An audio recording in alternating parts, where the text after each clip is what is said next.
السلام علیکم ناظرین، GNN global news network کے ساتھ میں ہوں رابیل سید۔ شامل کرتے ہیں آج کی تازہ ترین خبر۔ دہشت گردی عدالت اسلام آباد کے جج ابو الحسنات محمد ذوالقرنین نے 26 نومبر احتجاج پر درج مقدمات میں PTI کے متعدد رہنماؤں کی درخواست ضمانت قبل از گرفتاری سماعت کی۔ PTI رہنما شہریار افریدی، شیر افضل مروت، عبدالقیوم نیازی، رؤف حسن، مشال یوسف زئی، نادیہ خٹک، فلک ناز چترالی عدالت میں پیش ہوئے۔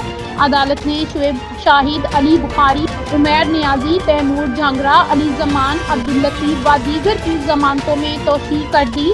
اس موقع پر PTI رہنما زرتاج گل، عالیہ حمزہ اور کنول سوزر کی جانب سے حاضری سے استثنائی کی درخواستیں دائر کی گئیں۔